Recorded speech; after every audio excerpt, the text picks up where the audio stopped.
안녕하십니까? 이상원 교수입니다. 오늘은 평신도를 위한 신학강의 8번째 시간, 신론 3번째 시간입니다. 오늘은 삼위일체 하나님에 대해서 살펴보겠습니다. 먼저 구약성경의 증거 본문들, 둘째로 신약성경의 증거 본문들, 셋째, 2가지 잘못된 가르침, 넷째, 존재론적 삼위일체와 경륜적 삼위일체, 5번째, 삼위일체의 신비, 6번째, 삼위일체의 필요성. 이 순서에 따라서 간략히 정리하겠습니다. 기독교의 하나님은 삼위일체 하나님이십니다. 삼위일체 하나님의 뜻은 첫째로 성부가 하나님이시오, 성자도 하나님이시오, 성령도 하나님이십니다. 그러므로 하나님은 한 분이십니다. 이것을 가리켜서 하나님은 일체, one substance, 일체라고 합니다. 일체라는 말의 중심적인 의미는 본질이 하나라는 뜻입니다. 성부, 성자, 성령이 모두 하나님이라는 본질에 있어서 하나이시다라는 것입니다. 둘째로, 그러면서도 동시에 성부와 성자와 성령은 독립된 세 인격체, 세 위격이시다라는 것입니다. 그러므로 하나님은 삼위이시다라는 것입니다.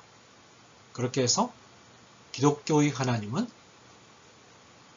하나님이라는 본질에 있어서 하나이며 동시에 성부, 성자, 성령이 모두 독립된 세 인격체, 위격으로 계신다는 의미에서 삼위일체 하나님이라고 부르는 것입니다. 먼저 구약성경의 증거 본문들을 살펴보겠습니다. 신명기 6장 4절에 하나님 여호와는 오직 유일한 여호와시니 라고 말하고 있는데, 이 본문은 하나님은 한 분이심을 말하고 있습니다.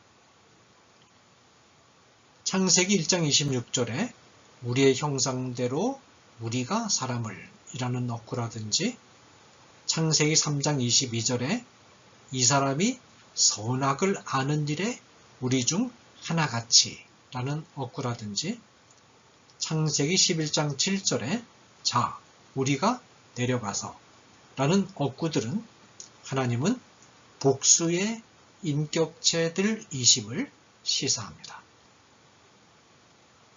그 다음에 하나님이 세 인격체로 계심을 강하게 암시하는 본문들이 있습니다. 예를 들어서 창세기 1장 1절 2절에 보면 태초에 하나님, 즉 이때 하나님은 성부를 가리킵니다. 하나님이 천지를 창조하시니라 하나님의 영, 성령이죠. 영은 수면 위에 운행하시니라. 이렇게 해서 성부와 성령이 천지 창조 사역에 독립된 세 인격체로 참여하고 계심을 보여줍니다.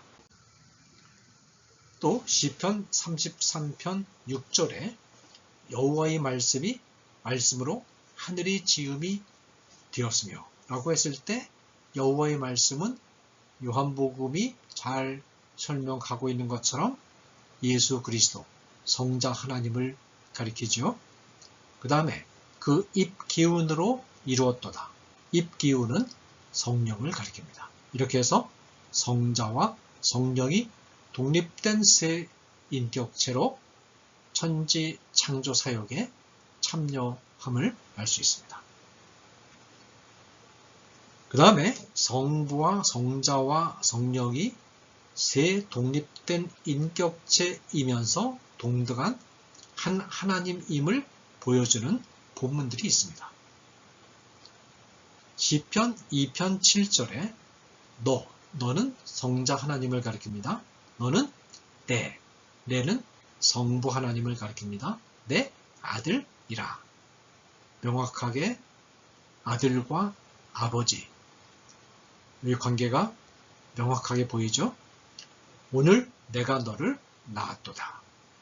성부가 성자를 낳았다는 말은 성부와 성자가 독립된 인격체라는 뜻입니다. 또 시편 2편 11절에 보면 여호와, 이때 여호와는 성부를 가리킵니다.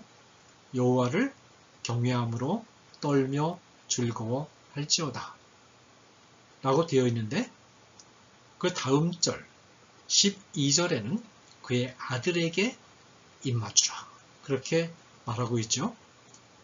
11절과 12절은 병행어법입니다.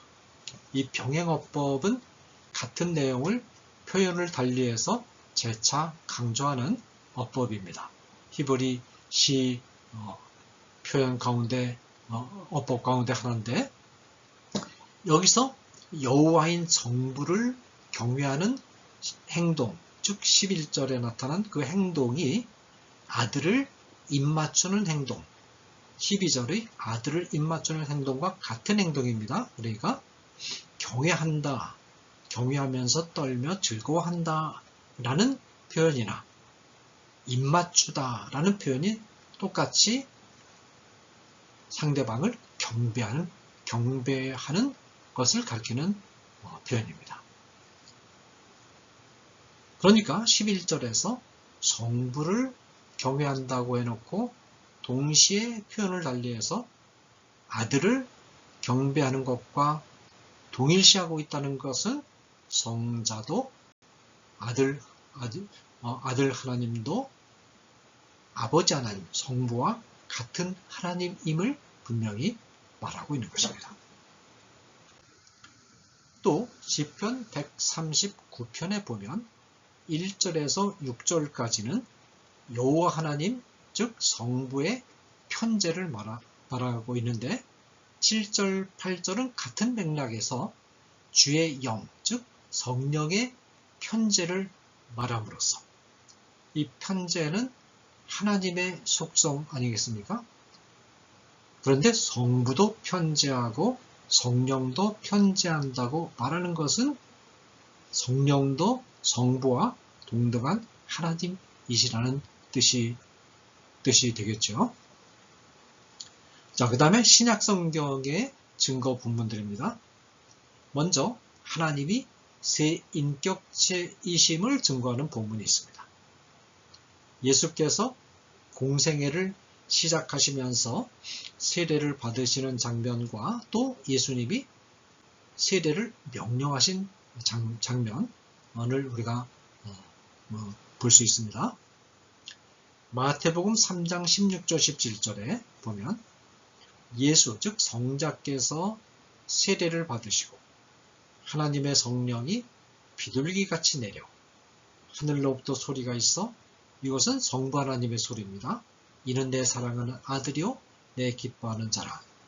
상대방을 향해서 내 사랑하는 아들이요 내 사랑하는 아들이라고 하는 걸 보니까 아버지, 성부이심이 분명하죠. 이렇게 해서 성자와 성령과 성부가 명백한 독립된 세 위격으로 그렇게 분명히 나타나고 있죠. 또 마태복음 28장 19절에 보면 그러므로 너희는 가서 모든 민족을 제자로 삼아 아버지와 아들과 성령의 이름으로 세례를 베풀고 여기 분명히 아버지와 아들과 성령이 따로따로 거명이 되고 있죠. 자, 이 두 본문이 우리에게 알려주는 정보는 첫째로 아버지와 아들과 성령은 독립된 세 인격체다. 둘째로 세 독립된 인격체라면 세례를 명령하는 본문에서 이름도 복수라야 할 텐데 이름은 단수로 되어 있습니다. 여기서 이름은 하나님의 이름이므로 세 독립된 인격체가 하나님이라는 점에 있어서는 하나다, 한 하나님이다 라는 의미를 단수로 쓰인 이름이라는 단어가 시사하고 있는 것입니다. 자, 그 다음에 고린도전서 8장 4절에 보면 하나님은 한 분밖에 없는 줄 아노라 그렇게 되어 있고, 디모데전서 2장 5절에는 하나님은 한 분이시오 라고 되어 있어서 하나님은 한 분이심을 분명히 보여주고 있습니다. 또 고린도전서 8장 4절에 그리스도가 그들에게서 나셨으니 하나님이시니라 이렇게 해서 성자이신 예수 그리스도께서 하나님이심을 분명히 말하고 있고, 또 사도행전 5장 3절 4절은 성령을 속였다는 말을 하나님께 거짓말을 했다는 말로 해석하고 있으므로 여기서 하나님과 성령은 동급으로 처리되고 있죠. 그렇기 때문에 이 본문은 성령은 곧 하나님이심을 분명히 뒷받침하고 말하고 있다는 것입니다. 자, 그 다음에 세 번째로 두 가지 잘못된 가르침인데, 성경은 성부, 성자, 성령이 한 하나님이며 동시에 세 독립된 인격체임을, 위격임을 분명히 가르치고 있음에도 불구하고 이 삼위일체는 이성적으로 납득되기 어려운 진리였기 때문에, 즉 한 분이시면서 동시에 독립된 세 위격임을 말한다는 것은 이성적으로 납득되기가 상당히 어려운 그런 진리일 수밖에 없겠죠. 그래서 이성적으로 납득되기 어려운 삼위일체 교리를 이성적으로 납득할 수 있는 것으로 설명하려는 과정에서 양대 이단이 등장하게 됩니다. 하나는 양자론입니다. 아리우스가 주장한 양자론인데, 양자론은 성자 예수 그리스도의 인성을 확립하고자 하다가 신성을 희생시켰습니다. 왜냐하면 합리적으로 볼 때 신성과 인성이 양립할 수 없다는 생각을 한 거죠. 그래서 인성을 건지기 위해서 신성을 말하자면 희생시켰습니다. 그러다 보니까 신성이 희생된 예수 그리스도는 단지 한 인간일 수밖에 없게 되죠.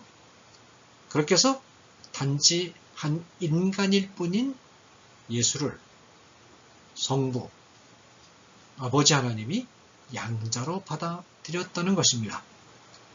예수 그리스도는 단지 한 인간뿐이었는데 예수 그리스도가 보여준 탁월한 영성과 또 도덕성을 보시고 성부 하나님이 그 정도면 됐다 그렇게 판단하시고 성자 하나님 예수 그리스도를 하나님의 양자로 양아들로 받아들였다는 것입니다.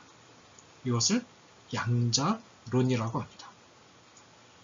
자, 이렇게 되면 성자의 신성이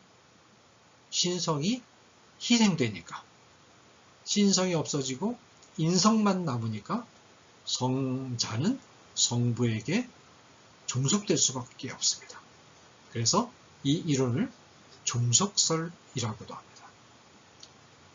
그 다음에 양태론은 사벨리우스라는 신학자가 주장한 양태론은 이제는 거꾸로 성자의 신성을 확립하려고 하다가 성자의 인성을 희생시켰습니다. 성자의 인성, 예수 그리스도가 인간이라는 것은 단지 환영, 껍데기에 불과하고 실체는 전적으로 다 신성뿐이셨다라고 주장하는 것입니다. 이 이론을 양태론이라고 합니다. 그 다음에 삼위 사이의 위계입니다. 삼위 사이에는 엄격한 위계가 있습니다.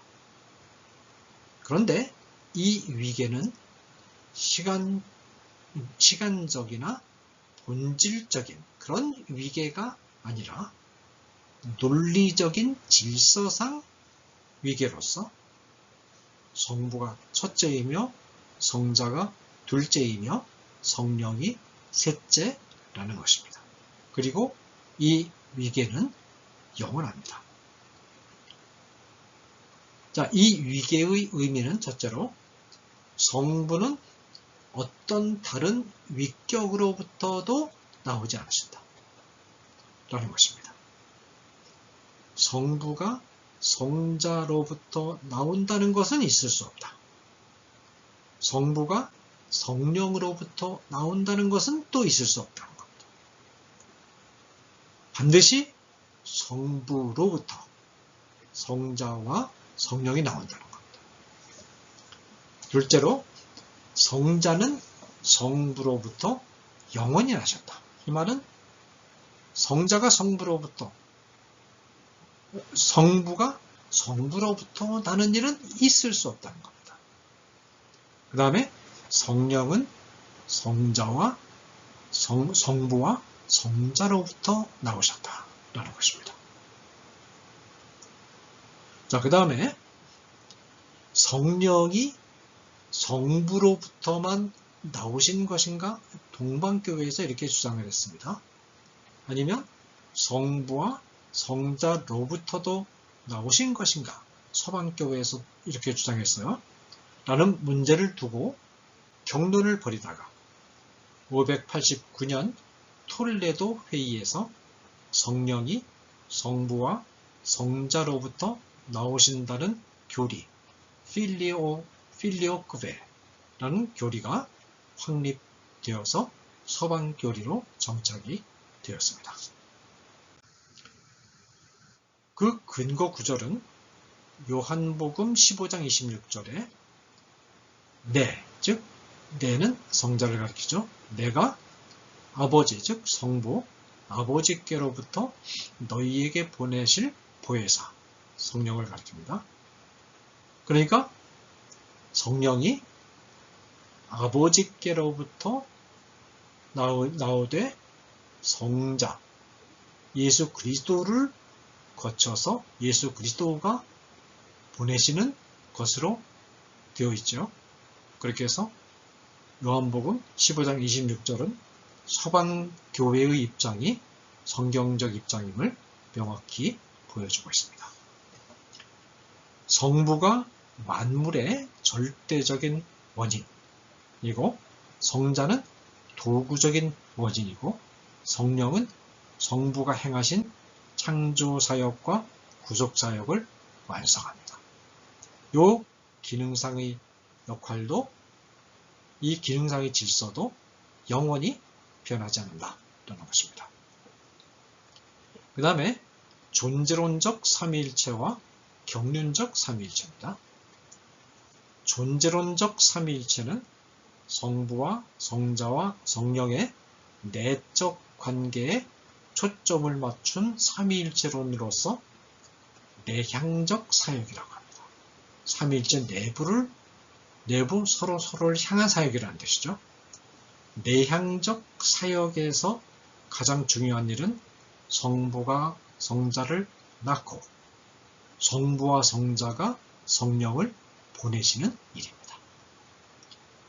경륜적 삼위일체라는 말은 역사의 관점에서 삼위일체를 보는 시각을 말합니다. 창조는 제일 먼저 있었던 사건이죠. 창조는 성부가 주도하는 사역이고 그 다음에 구속은 성자가 주도하는 사역이고 성화는 성령이 주도하는 사역이다 라는 것입니다. 이 사역은 삼위일체 밖을 향한 사역, 곧 창조세계와 인간세계를 향한 사역으로서 외향적 사역이라고 합니다. 그 다음에 삼위일체의 신비, 하나님은 한 분이시지만 독립된 세 인격체로 계신다는 진리는 이성으로 파악하기 어려운 신비입니다. 이 진리를 합리적으로 설명하려는 시도는 모두 이단이 되었고, 모든 비유는 양자론이나 양태론의 요소를 안고 있습니다. 따라서 우리는 성경의 가르침을 면밀하게 살펴서 삼위일체를 확인한 다음에는 믿음으로 받아들여야 됩니다. 이것을 합리적으로 납득 가능하게 설명하려는 시도를 해서는 안 된다. 성경으로부터 하나님이 삼위일체로 계신다는 사실을 확인한 다음에는 이것은 너무나 높고 너무나 깊고 너무나 장엄하고 너무나 신비로운 것이기 때문에 이성으로서 합리성으로서 담을 수 없다. 그렇게 생각을 하고 겸손하게 오직 이성으로 납득이 안 된다 하더라도 믿음으로 받아들인다. 그런 태도를 취해야 바른 태도가 됩니다. 우주보다 크고 깊으신 하나님의 존재 자체를 파악한다는 것은 사실상 불가능한 일입니다. 그 다음에 삼위일체의 필요성입니다. 성부는 창조 사역을 주도하셨고 성자와 성령이 협력하셨으며 성자는 객관적 구속 사역을 주도하셨고 성부와 성령이 협력하셨으며 성령은 주관적 구속 사역을 주도하셨으며 성부와 성자가 협력하셨습니다. 이와 같이 하나님의 사역은 삼위일체론적으로 이해하는 것이 필요합니다. 삼위일체론적으로 이해하되 어떤 사역은 성부가 주도하고 어떤 사역은 성자가 주도하고 어떤 사역은 성령이 주도하신다. 그렇지만 삼위일체 하나님 모두가 항상 함께 움직인다 라는 인식이 매우 중요합니다. 이 삼위일체에 관한 성부와 성자와 성령에 관한 지식이 모두 지식을 모두 우리가 알아야 하나님에 관해서 온전하게 아는 게 되고 어느 하나라도 결핍되어 있으면 기독교의 하나님을 또 기독교의 하나님 사역을 제대로 파악하지 못하게 됩니다. 성부에 대한 지식이 없으면 우리가 어떻게 창조되었으며 우리에게 생명을 주신 분이 누구인지 알 수 없습니다. 성자 하나님을 모르면 예수 그리스도를 모르면 우리가 구원받을 수 있는 객관적인 근거가 무엇인지 알 수 없으며 성령을 모르면 아무리 훌륭한 구원의 길이 준비되었어도 그 길은 나와는 아무런 상관이 없는 그림의 떡이 되고 말 것입니다. 감사합니다.